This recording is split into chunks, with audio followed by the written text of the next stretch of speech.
Robin Williams truly hated her more than anyone. But behind that bold statement lies a story full of brilliance, heartbreak, and unmatched humanity. Robin McLaren Williams was born on July 21, 1951 in Chicago, Illinois, into a world that mixed comfort with creativity.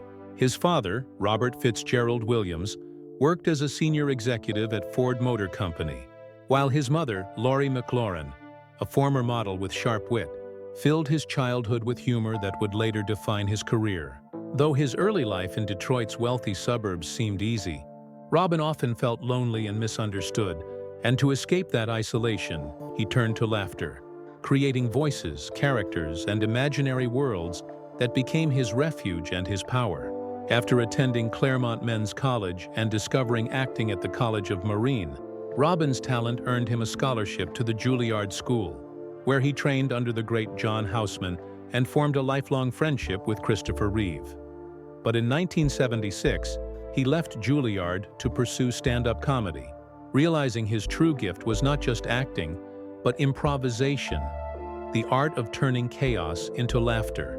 His wild, rapid-fire performances mesmerized audiences, and soon his life changed forever when he was cast as Mork, the alien from Ork, on the hit series Mork and Mindy.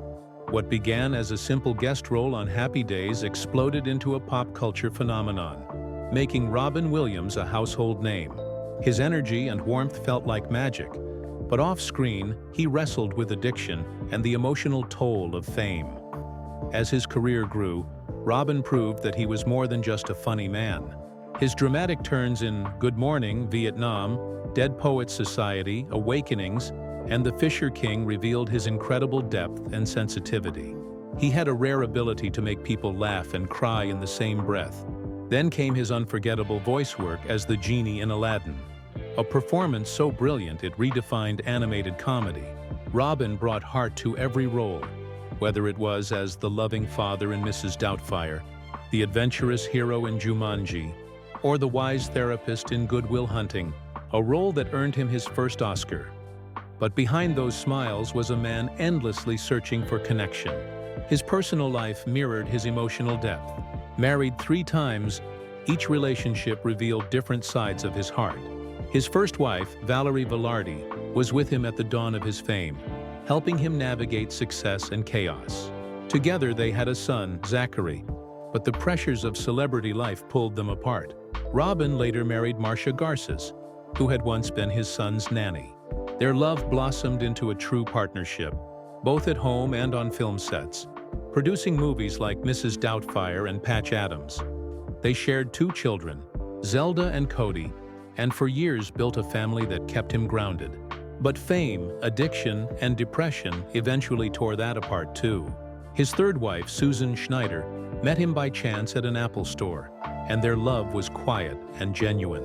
She stood by him during his final years, helping him face devastating health struggles, including the early effects of Lewy body dementia, the illness that would ultimately take his life. Throughout his journey, one relationship stood out in the public eye: his complicated friendship with co-star Sally Field. Together they created movie magic in Mrs. Doubtfire, playing a divorced couple whose chemistry on screen felt heartbreakingly real. But behind the laughter, things weren't always easy. Robin's wild improvisation often clashed with Sally's structured, disciplined approach. She valued precision while he thrived in chaos, and that difference created tension on set. Robin once joked that Sally gave him the kind of look that could stop his heart. But beneath that humor was truth. She challenged him in ways few others could. For a man who hid pain behind laughter, being around someone who could see through the mask was uncomfortable. Still, there was deep respect between them. Sally later said after his passing that Robin was more than a genius.